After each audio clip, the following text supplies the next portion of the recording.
Hello to my water signs, Cancer, Scorpio, and Pisces.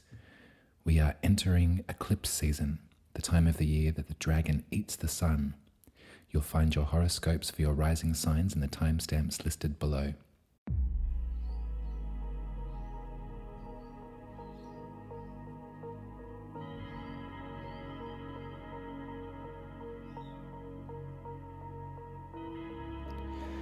Hello Cancer and welcome to eclipse season. I'm your host, my name is Uma. Holy crocomole, let's have a little look at this chart, shall we? So I hope the Aries season has been fruitful for you. I hope that we can think back to a month ago when I was telling you about Even Cowgirls Get the Blues and I was champing at the bit to get this thing started when the sun and the moon were over here at 0 degrees of Aries. It's only been a month, but so much has happened in this time. We had the full moon in Libra in the middle here, and now we're moving into a second new moon in Aries. So this is called a black moon as well in some schools of thought. Doesn't happen very often. Sometimes I think it can almost be called a blue moon too, depending on what books you're reading. But the idea of a triplicate, a threesome of lunations in the one sign, one there, one there, one there. It doesn't happen all the time. Not only is this unusual, but it's also a hybrid solar eclipse. You can see I've drawn a dragon here at 4 degrees in Taurus. So that interception, the lunation is happening close enough to the North Lunar Node to form an eclipse, to form a blackout, a power outage of the sun's light in certain parts of the globe. And so to look at your chart, we're back in 10th house mode, Cancer. So we're back in your legacy, your career, your most public image, your work, your life's work. So there's going to be something that happens here that's incredibly out of your control, but I would probably look forward to reaping some sort of benefit from this. We've got to trust that no matter what happens here, what needs to fall away will fall away. What deluge of activity we can welcome in. The dragon's head and the dragon's tail are shifting out of Taurus and Scorpio soon enough. And so it's like a prelude to the next 18 months of eclipses that will be happening in your 10th house and your 4th house, your career and your ancestry. There'll be things that need to shed and fall away in the 4th house for you, Cancer. There'll be things that will come in a vibrant way in your 10th house. We don't really have much control over eclipses. If we talk about manifesting on a new moon and releasing on a full moon, as we do every month, when there's an eclipse, it's kind of out of our control. The reason that the nodes are called the dragon's head and the dragon's tail is because the ancients used to believe that a dragon was eating the sun. And so there was a lot of fear attached to eclipse season. That time of the year they felt that there was something that they had done to smite the gods, or the gods were unhappy. People hid in fear, and you imagine looking up into the sky and the sun being enveloped, the light, the brightness of life being snuffed out for a moment. And if you didn't know what was going on, it would be quite terrifying. I wouldn't be frightened of this next period of time, Cancer, but I would gently prepare you. I think the best thing that we can do, the best reason that we look at these messages, these patterns, we read the cards, is to feel a sense of connectivity with the universe, especially when you feel spaced out or out of it or not connected. That's when we sort of check the chart and we can look at the different relationships and go, okay, well, look, this is all going on, so I can breathe through this, I can live through this. Another thing I wanted to point out to you is that this trident here represents Neptune. This is Pisces. This is your ninth house, your house of mind expansion and spiritual teaching and learning. Neptune's been here for ages, but Neptune is forming a trine. Can you see that? A supportive, helping hand to this asteroid Pallas Athena in your first house, who is at 25 degrees. So it's nearly exact at this time, Cancer.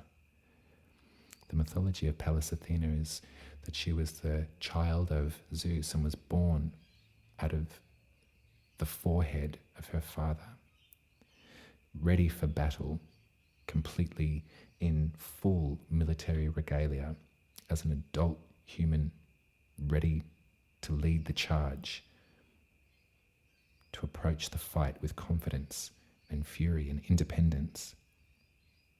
And so I bring this up only because what I'm feeling for everyone is that there is a growing, lingering sense of dread that is coming up. And it's been sort of existing maybe here, but it's been rising and rising and rising. And as time goes on, and as we open the paper, or we read the news, or we check the stats, it just feels dreadful. And I wish to sort of cut through some of that dread, if I may. And I wish for you to look to the power of Neptune, who is our guiding light to the unconscious, to our dreams, to magic, to everything that is unexplainable. Neptune loves it in Pisces too, I might say. And I would look at this beam down from Neptune to Pallas Athena in your first house, which is why I bring it up. And also Mars is here too. There is two energies here, there is two warriors here. And if Cancer is your rising sign, your house of the self, the soul, the root of your being, look at this. No matter what happens, no matter what is about to happen, Cancer, you're one of the folks that has a great deal of support at this moment. I want to show you your individual tarot card again. Your energy is the Chariot. And you could say that there's a lot of imagery about Pallas Athena right here in this card. Leading from the heart. Cancer is cardinal water. So initiator of emotion. There's something intrinsic in your vibe, Cancer, that's just unafraid to go there and to feel. And in a crisis, we want our Cancer friends. We go to our Cancer friends for comfort and guidance and support because we don't know what to do.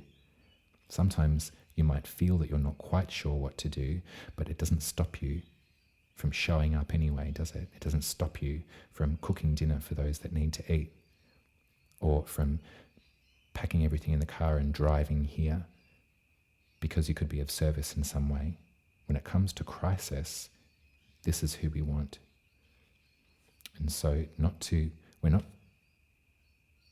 I just say this because eclipses and the shift of the nose can be a bit confronting. And let's face it,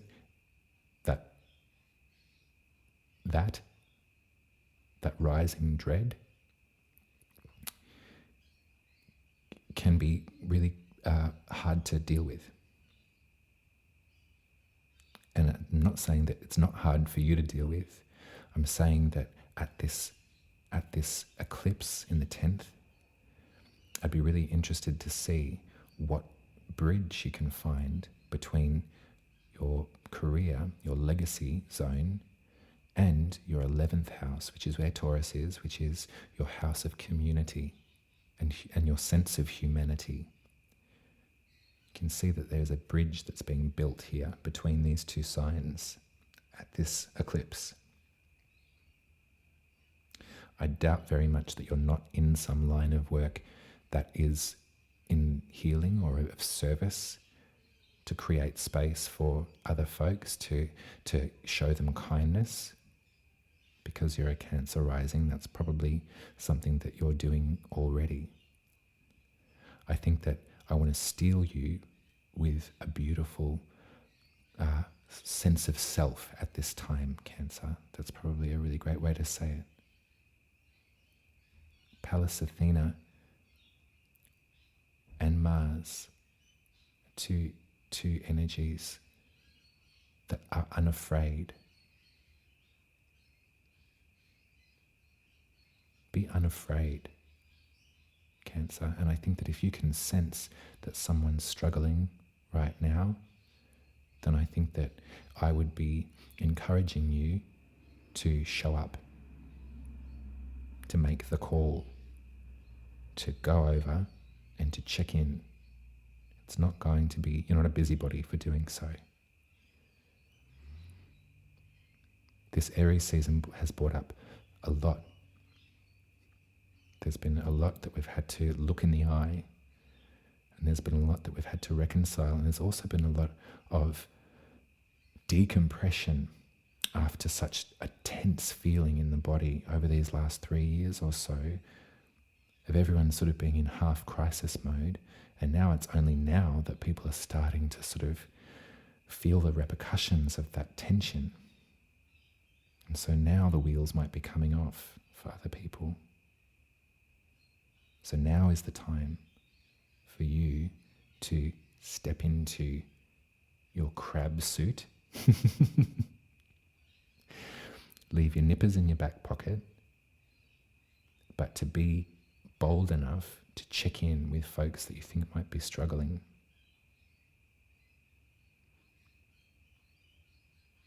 I don't wish for you to think that your only sense of value is what you do for other people, Cancer, because that's not the case. What I am giving you a pep talk about is your beautiful, incredible, natural, unconscious ability to show up and be caring and to be kind and to also read people the riot act if they need it. If you feel that somebody is not taking care of themselves or is lost in fear or lost in dissociation, then you can wiggle in there. Let them know that you care, that you love them. I'm just going to pull you one card, I think, Cancer. I just want a talisman for you to sort of ring in eclipse season. The tryst between your 10th and your 4th house is something that's going to be... Okay. You got the Ace of Wands,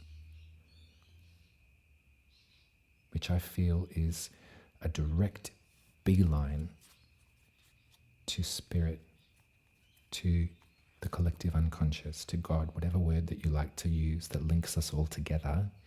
This is something that's been handed to you. It's a magical wand. And it's the beginning of something. So as we look to the 10th and the 4th for you, Cancer, your career, your public self, and your home and your sense of roots and ancestry, and the changes and the shifts that are being brought as the dragon's head and tail enter those signs coming up soon, there's going to be something that's so crystalline and truthful and really feels quite magical that's going to be handed to you. This is a magic wand. This is just a stick that's been whittled down, and it makes me feel so strong and ready and powerful. This is a physical magic wand. The Ace of Wands it takes all forms, but it's something that's specific to you, and it's something that's being offered directly to you, Cancer. So keep your eyes peeled, keep your ears open, and recognize the mission that you're on and that you've accepted in this lifetime to achieve. You're going to wrap us all up and take care of us because we bloody need it.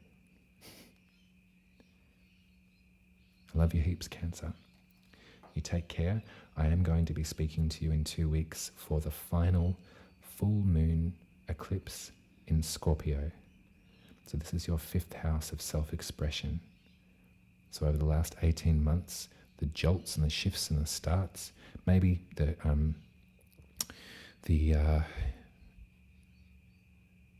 even the trickiness that you've maybe felt around how it is that you express yourself. You've not been able to express yourself fully, or it's been misinterpreted. That actually might be one thing as well.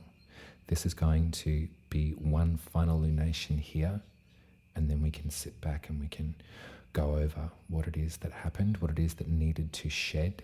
Remember, if it's a lunar eclipse, it's an enforced shedding times 100. So we'll go over that. But right now, let's just settle into Aries, 10th, career, public perception. Whatever needs to go, will go. Whatever shows up out of the blue is yours to keep. I will show you this card again because it might be the best magic wand you've ever had. Take care, Cancer. I love you. Book your birth chart reading with me at umaruby.com, and you can also throw some tip money in the jar over at buymeacoffee.com/umaruby. You take care. Bye.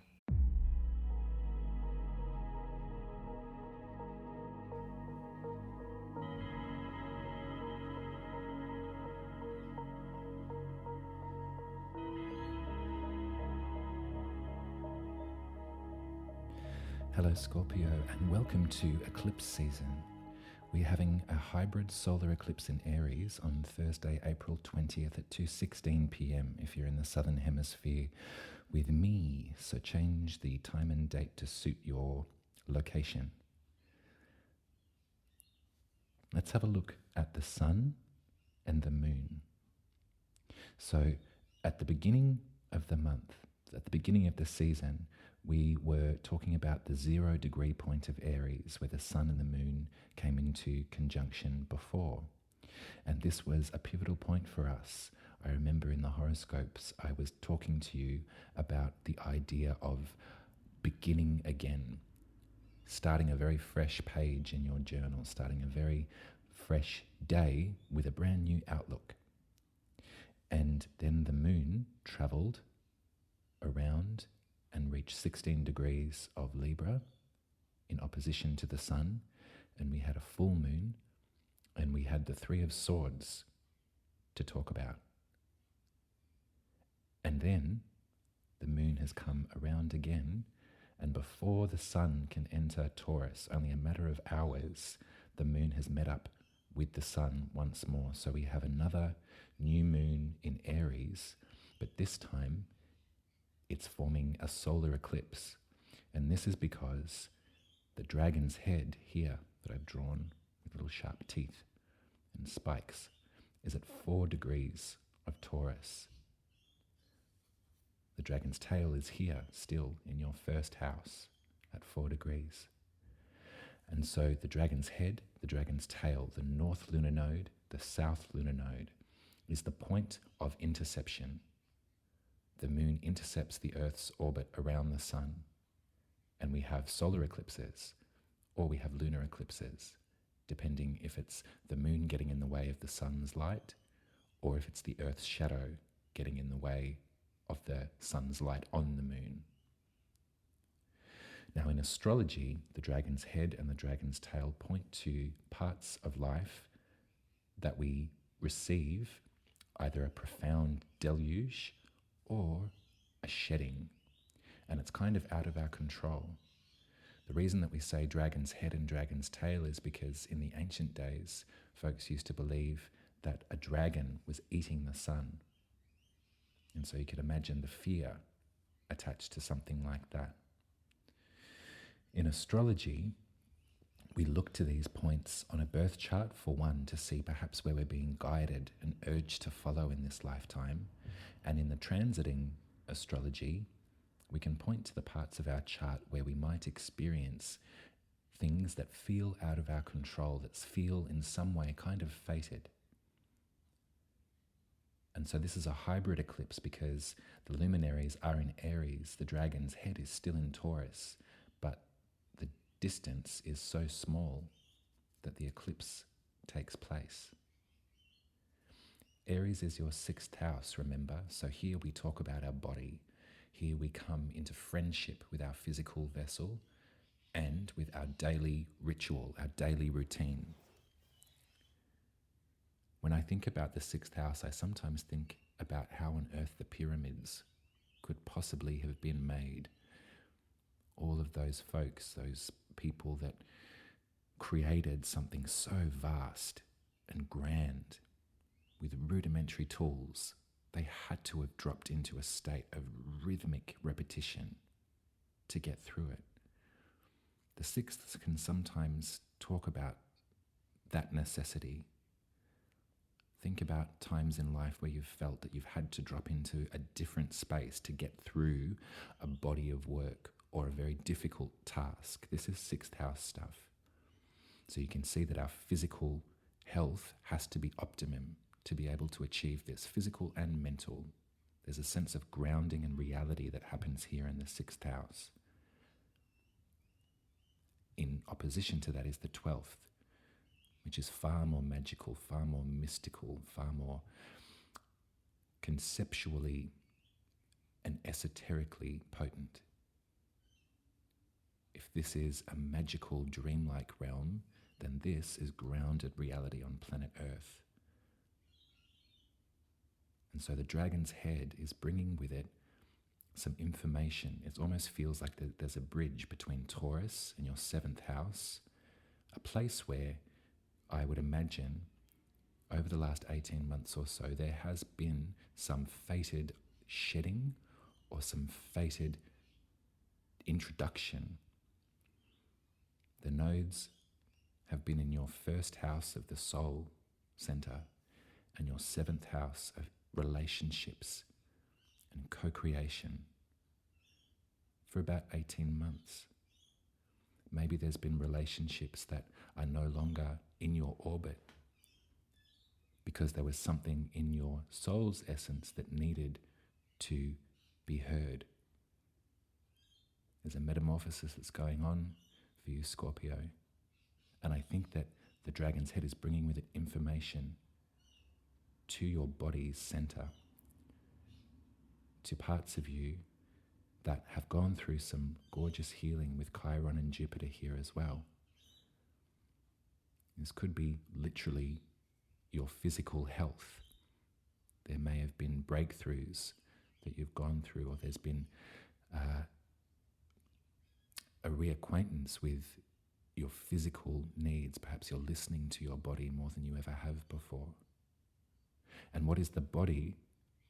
How is the body reacting to folks that you're in relationships with? What I know of Scorpio is that their instinct is paramount. They can feel if they can trust somebody or not. They don't have to think about it so much. It's a physical reaction. They can be repelled by untrustworthy folks. They can be incredibly wounded by actions of folks that they care about very deeply. And it can shut down, their physical system can shut down and freeze them out. So what has been going on in the way that you've been relating to other folks over the last 18 months, I would say? And can you trust your physical health? Are relationships that you've been in or you've needed to adjust or say goodbye to, has that aided your physical well-being? Are there parts of your body that are longing for relationships, that there was a rift, there was a breakage here? Many questions.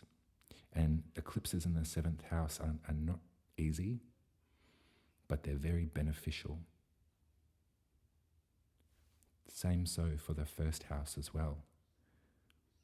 If you're a Scorpio rising, there has been, another feeling of reckoning over the past 12 months. You've really had to go deep and to figure out what is your driving force, what is your truest motivation in this life. The dragon's tail can sometimes point to parts of life where we have learned these lessons and we can release them as we move forward. The 29-degree point of Aries, if we go back to that concept of each sign having 3 decans and each sign having 3 tarot cards that speak to this section and this section of the sign. The 29-degree point, the final pivotal point of the sign in Aries, speaks to the 4 of Wands. This is an incredible card of congratulations for a brilliant load of hard work. I'm so very proud of you, Scorpio, for choosing your well-being over the well-being of others. Maybe not, that's a terrible thing to say, no, choosing your well-being over the well-being of others. I mean,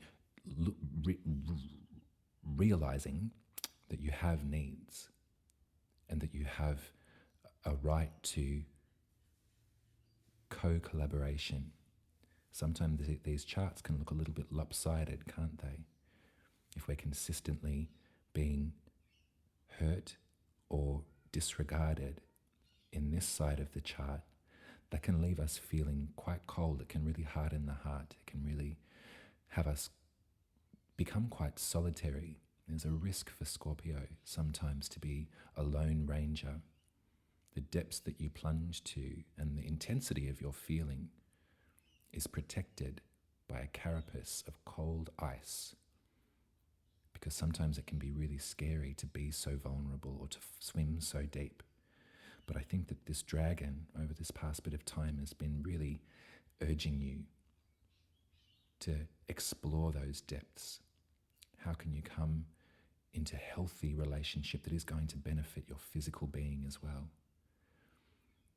The body can't lie. The mind can sometimes play tricks on us. We can think all manner of different horrible possibilities.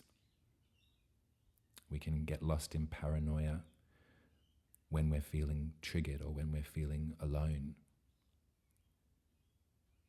And so sometimes the mind is trying to protect us from potential damage in relationships.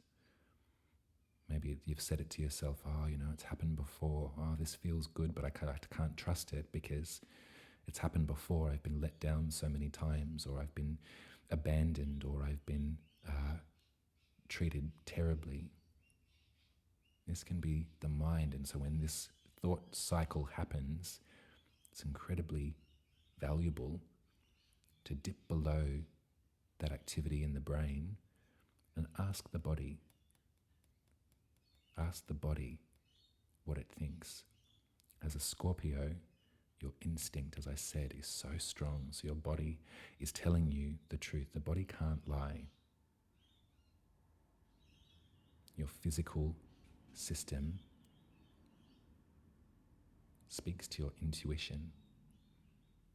And all this language about following intuition and following that sort of guidance is so wrapped up in our physical vessel, our nervous system. Our muscles seize up sometimes when we're in company of an untrustworthy individual or when we sense danger. The difference between sensing danger and thinking about preempting danger. So at this eclipse, I'd like for you to hold all of this in mind and see how your body, ask your body how it's reacting to your relationships. I wonder if there's someone new, or there's a new potential for collaboration in some sense. It doesn't have to be romantic, it could be a new friend that's come on the scene. Ask your body if you're unsure. What I'm going to do, Scorpio, is I'm going to pull you just one more card. It's a talisman for this eclipse and for your development moving forward. We do have a lunar eclipse in 2 weeks in your first house as well, so there will be another shedding on a spiritual, soulful level. And I like that we got the Two of Swords. I love this card and its conversation with intentional stillness. You can see that there's a blindfold here, but I don't feel this is a position of bondage or of containment. The individual in the Two of Swords is still and is not making a decision, is not acting upon the two options or the two truths here. They're sitting in a moment of intentional stillness. Sometimes that's so valuable. In a culture that has us so reactive and reactionary to everything around us and consistently asking us to move, make the choice, decide. It can be a kind of revolutionary act to sit in intentional stillness. So I think this is the card for you, Scorpio. And over the next period, as we receive the eclipses and receive what they have to tell us, I want you to be intentionally still. Be mindful and meditate. Ask the body, because you can trust your body. Your body will never lie to you. That's your reading, my lovely Scorpios. Do take care over the eclipse season. It's going to be bearing much results, I'd imagine. You can head to umaruby.com and get your birth chart read by me if you haven't already. And you can always throw some tip money in the jar at buymeacoffee.com/umaruby. It's never essential though, only if you have the cash to flash. I will be speaking to you, as I said, in 2 weeks for the lunar eclipse in Scorpio, and we'll have more to discuss about intentional stillness. When the time is right, we know that our inaction is a grand action. Take care. Love you.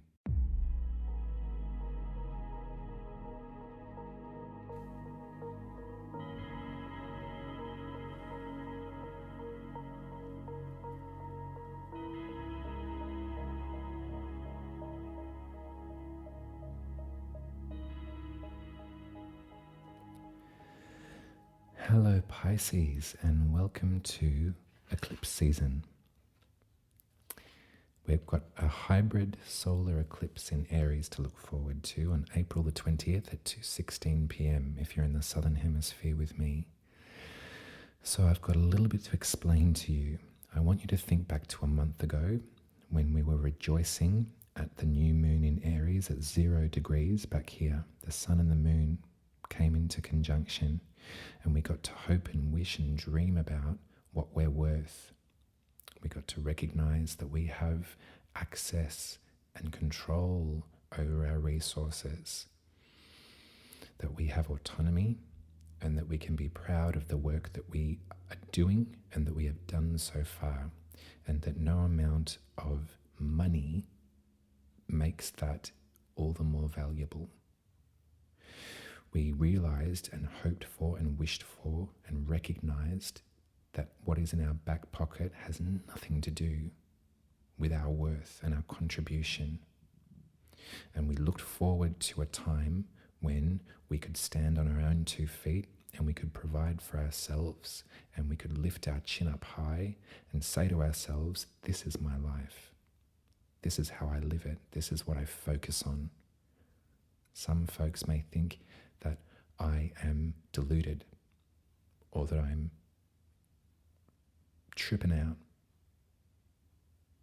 But actually, I'm focused here in this area of love. I'm focused here in this area of creation. I'm focused here in this area of my expression because I love humanity and I wish to help them sincerely. The moon then shifted and moved around and hit 16 degrees of Libra.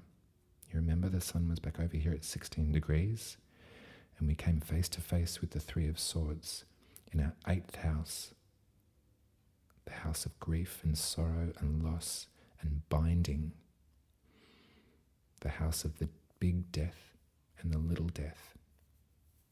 And we were reminded about the different relationships that we have enjoyed and that we've had to say goodbye to.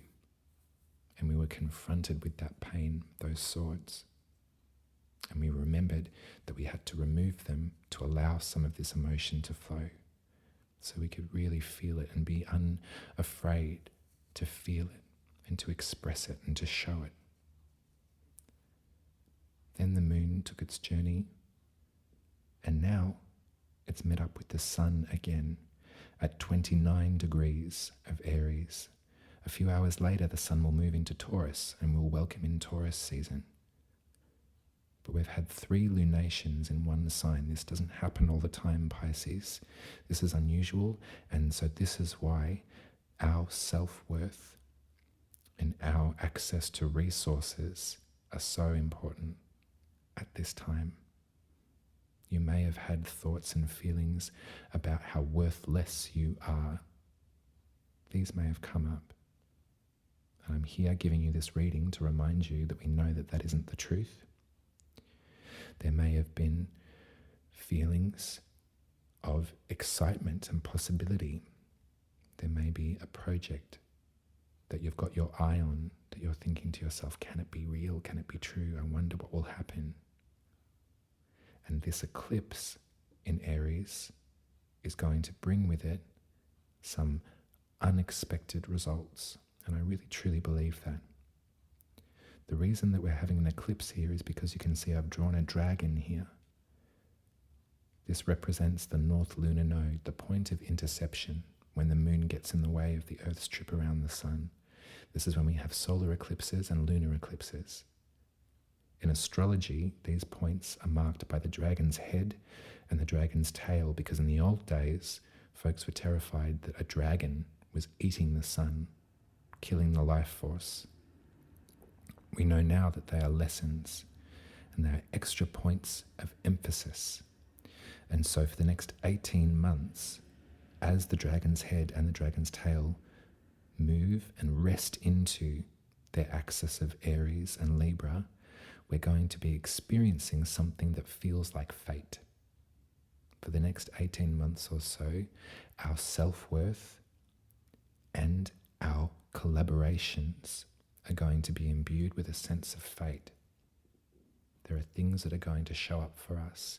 There are battles that we are going to triumph over about how we relate to ourselves, what we think we're worth, and how we come into union with other people, and how we express ecstasy and sorrow and loss and grief. We're going to dance the dance with the dragon. We're going to shed what we need to. We're going to feel supported by the dragon's tail as it wraps around lessons that we have learned and learned very well. And we're going to follow the dragon. We're going to get on the dragon's back. We're going to chase the dragon in our 2nd house and finally realize what we're worth, what we're capable of, what we have to offer, and how we don't need to beg for it. Now, there's a little glyph here wedged in between.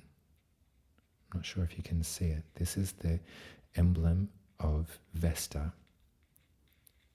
the keeper of the sacred flame, the goddess that devoted their life to spiritual service and spiritual practice, that kept the flame of spirit alive in her temple that tended to it, that spent her life tending to that flame. I like to think that maybe in the tarot we could look to the Queen of Wands as Vesta, and we could recognize the bridge that's being formed between Taurus and Aries, the lessons that we have learned and the karma that we have experienced in our neighborhood, in our folk magic, in our lessons shared and learned by language. And we can bring that into our second house, what we're worth, what we're made of. And remember that what we're worth and what we're made of has nothing to do with money. That we can devote our entire lives to trying to share the messages that are presented to us. We can devote our whole lives to healing practices and coming into counsel, receiving counsel from others and providing counsel to others. We can remind people of the magic of life. We can remind people of the mystery and beauty of nature. And all of these qualities add to our values, our sense of self-worth.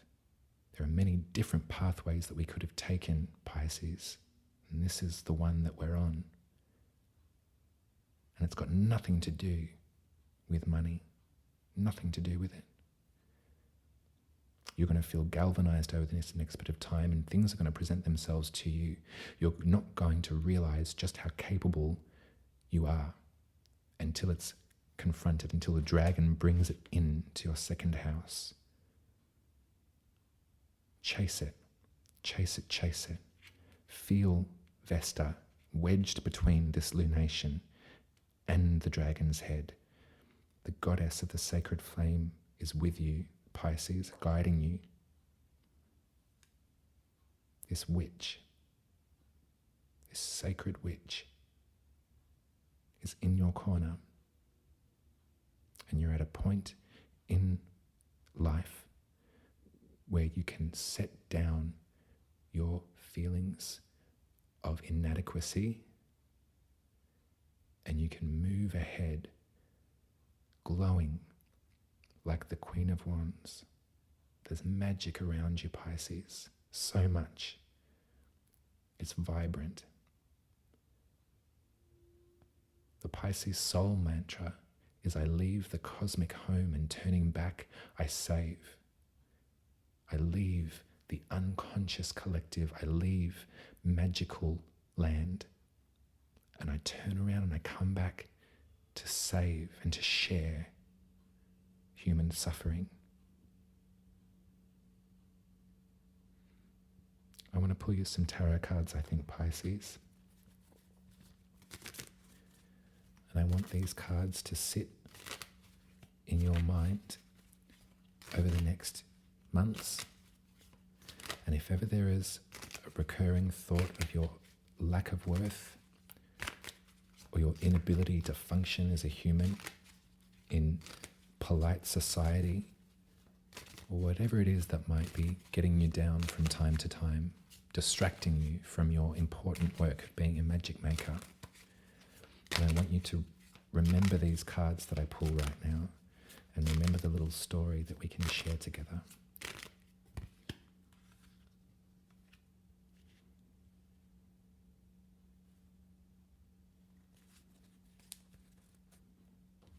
I got the Nine of Pentacles and I got the Chariot.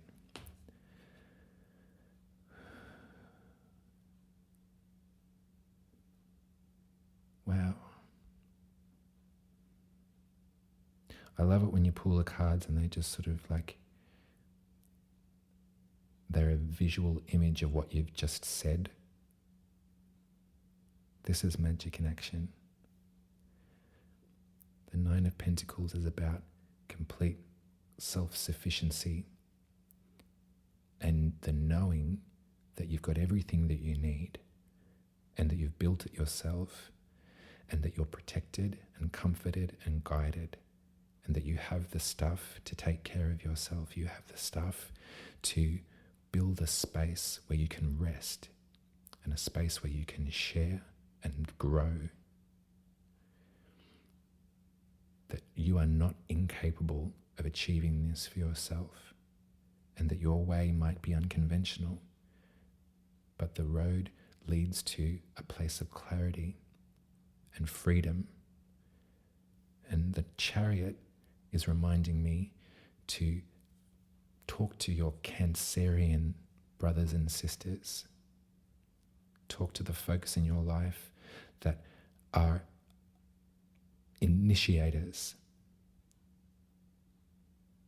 Pisces is mutable water. Pisces is the ocean. Pisces is a sort of limitlessness, malleable, shiftable. The tides ebb and flow. The depth is unfathomable.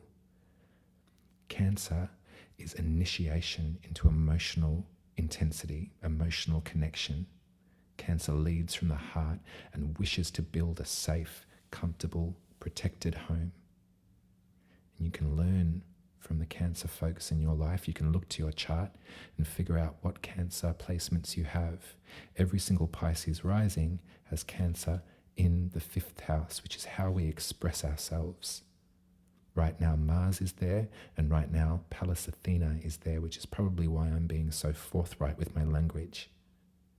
Mars has left Gemini and entered Cancer, so there's an emotional intensity and a direction that I feel I need to get out and get through, and you do the same.